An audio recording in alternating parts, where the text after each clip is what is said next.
Hello audience, Mr. Z here, and today we're talking about Imperial Germany. It had a relatively brief life, but in that short span of time it rocketed to the forefront of European politics as an imposing military and economic power.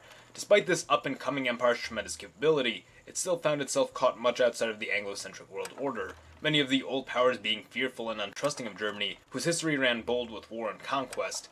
Because of this, Germany was often dismissed and undermined by Britain and its allies, leaving the young empire wanting very much to prove itself as one of Europe's great giants, and eventually claim its rightful place as the hegemon of the imperial world. This motivated the young empire to trigger the scramble for Africa, in hopes of vastly expanding its domain, and later making wide sweeps at grabbing up dominions in the Pacific during the scramble for Asia. This would become Germany's adoption of Weltpolitik, world policy. This period would, as previously stated, be marked by aggressive diplomacy and rapidly acquiring more overseas land.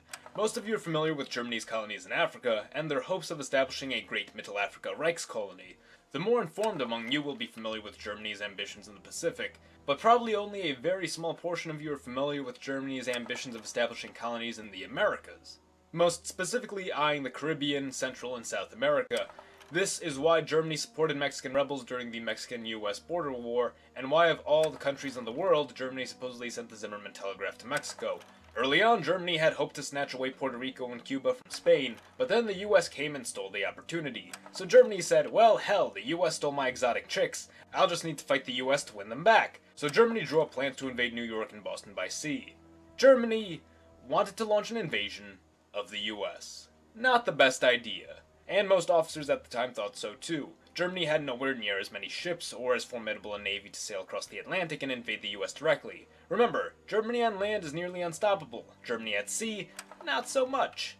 But Germany persisted, so the officers said, alright, table the old plan, we need a new plan that involves us vastly expanding our navy. And maybe then we can take on Boston, but we probably can't invade New York with a population of some 3 million. That's America, dude. Everyone there's got guns. They defied a king. Their presidents are more likely to kill their assassins than their assassins are to kill them. Germany says, okay, fine, we'll just invade Boston, beat them around a bit and show them we mean business until they give us those islands we want. Germany builds a pretty kick-ass navy, but then Britain sees this and is all like, oi, mate, what you doing across the pond, what? Britain essentially says, alright Germany, I'll see your navy and raise you an even larger navy. Britain and Germany begin a naval arms race, and Britain blockades Germany from crossing British waters, which Germany kinda needs to do in order to reach the US. Finally, Germany just says, screw it, Britain and I are probably going to war before I ever reach the US, and it looks like the US is just getting stronger every damn day, so this plan is basically garbage. World War I happened, and nothing ever became of Germany's plans to invade the US. Except for maybe the Zimmerman telegraph, but that could easily have been a fake. I mean, Mexico could barely fight itself, let alone the US. But let's suppose that somehow, despite the odds against Germany, they managed to take the Caribbean islands. That's gonna be our main what if. Now all we gotta do is figure out how we make that possible. Germany regardless still needs to build up its navy, since an acquisition of the land from Spain, be it through a war or purchase, would likely just lead to the US Monroe Doctrine and big sticking Germany right out of there as soon as it was convenient. We could suggest Britain simply not match Germany's naval build-up, but that would significantly affect World War I in a separate butterfly effect, and we don't want that. So, the easy solution. Britain simply doesn't care about Germany attacking the US. For some reason. Maybe Britain is trying to maintain peace with Germany, but still doesn't want to show weakness and thus builds up its navy but remains fairly neutral in German affairs. Maybe the US draws up War Plan Red early and it leaks to Britain, which makes them nervous and yada yada yada. We'll figure, just go with it. I know it's a little bit of a stretch and there's not much specificity, but this is kind of a tough scenario to make work, so just bear with me and go with it for now. In 1901, Germany would dispatch 60 warships en route from Massachusetts. It was the location German officers had continually pointed to as an ideal strike point, unleashing an unexpected rain of artillery fire upon the coast, followed by a land invasion of some 100,000 men deployed to occupy and capture major cities. The US would be as caught off guard by this attack as it had been during the attack on Pearl Harbor. The invasion would mark the initiation of the German-American War. As in our timeline during World War I, the US would immediately mark German nationals within its borders as foreign agents and imprison them, while ethnic German Americans saw hefty persecution and potential internment. A retaliatory force would be dispatched from Fort Independence in Boston, while Fort Hamilton and Fort Tompkins are ordered to defend New York City in the event of further invasion.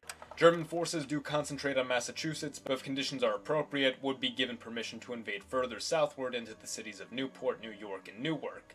Germany had no goals of conquering the land or even holding a large amount of it, only maintaining enough of a foothold to pose an inconvenience to the US and cause as much destruction as possible.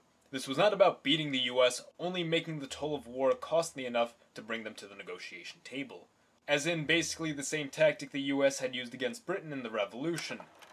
Eventually, the war does become incredibly costly for the US. Germany, being determined to outlast them, continues funneling resources into the war while making clear its demands in exchange for peace. Germany could get greedy and also demand both Hawaii and the Philippines to expand its Pacific domain, but the US might be far more hesitant to trade for those, and Germany wouldn't want to sour the deal now. After all, if the US gave up all those possessions, it wouldn't just lose the war against Germany, but the Spanish-American War and whatever war was fought to get Hawaii, since they would have now become fruitless. Really, only two fairly insignificant territories by this point are lost, and everything can sort of go back to the status quo. The US agrees to peace with Germany, and the empire now has colonies on all but 2 continents. What are the ramifications of this event? Well, immediately nothing too noteworthy for Germany. Cuba would bring them some minor financial gains and create a nice little naval port to begin constructing a fleet. Strategically, however, this is still a long-term win for Germany. Cuba and Puerto Rico offer quicker access to major US assets like the Panama Canal and major Floridian ports. A shipping route from Puerto Rico to Germany's southwest African colony could earn it some more developmental aid in the years leading up to the Great War, making it more difficult to capture. However, Germany still faces a major issue of the US simply reinvading the islands in the future, as the Entente had done with Germany's African colonies. This is where we now shift over to the US. The border war would have begun to heat up, and Germany now has more direct access to Mexico, enabling them to offer more support to further weaken the US in the years to come. The US, in a state of resentment for its loss, would forcibly deport its German nationals back to Germany, or more immediately to Cuba and Puerto Rico, which would now be official German land, unintentionally beginning a Germanization process on both the islands. German Americans who had faced persecution during the war would either move to the islands to remain in the Americas, remain in the US but more dramatically shed their German heritage, or remain in the US and lobby for pro-German policy, in an act of spite against the anti-German culture of the country, leaving the nation more internally divided and at a loss for what would become a significant bulk of its population in the years to come. Mexican rebels launched successful raids on border towns with German support, the 2 negotiating for the Gulf Coast and former Mexican lands in the southwest. Tensions in Europe of course heat up and the Great War breaks out. The US is far less tolerant of Germany's antics in this timeline and is basically looking for an excuse to join the war early, using Germany's support of Mexican rebels as a justification to join the war on the side of the Entente, incidentally bringing half of Mexico to join the Central Powers by default. Germany is in for a heavy battering earlier on as the US is able to give French and British forces a turbocharge, breaking any stalemates that may have been encountered in the early years of the war. But much like the returning of Lenin to Russia, Germany would use its disgruntled population within the US, which once again would have become the victims of persecution and scrutiny, to destabilize major cities within the nation, while attacks in the southwest soar and segments of land are wholly occupied by Mexican forces. The US is eventually forced to pull out of the war alongside Russia, balancing things out in favor of the Central Powers as German sympathizers within the US begin directing their support to the effort of the Central Powers. Britain eventually withdraws, leaving France alone to deal with Germany, who now quickly overcomes French forces, soon marching German soldiers on Paris, and ending the war in a victory for the Central Powers. Much like as had been seen in Russia following the loss to Japan in the Russo-Japanese War, the US loss to Germany would have destroyed much of the zeal that had been built up within the nation following the Spanish-American War. People would begin to lose faith in the strength of the US. This idea of being invincible quickly disappeared. German Americans felt unhappy and unwelcomed. Much of the German population began moving further south into Florida to be closer to the German islands. Following the Great War, the US would face an internal crisis similar to the Bolshevik Revolution. A second Mexican-American War would be kicked off, leaving the official US government to combat Mexican forces within the Southwest, who were heavily supported by the German Empire, while a breakaway faction of the US, grossly composed of ethnic German Americans, supported Germany and Mexico and caused further problems for the US. This could very well leave the nation divided and reduced to the territories of its original 13 colonies, as much of the German population had moved to the Midwest. Germany annexes Belgian and French colonies, while Britain manages to retain its own and maintain a rivalry with the German Empire. In this timeline, World War I doesn't become the mutual destruction of the empires as it had been in our timeline. Instead, it is a battle royale of all the major world players, reducing it to the contenders of Britain and Germany. And World War II, soon to follow, would be the final showdown to determine who will hold dominance over the globe. And that is where I'll end this video for now. The US of Z thanks you for watching. Support your Legion by liking the video, or join our ranks by subscribing for more. Mr. Z, out.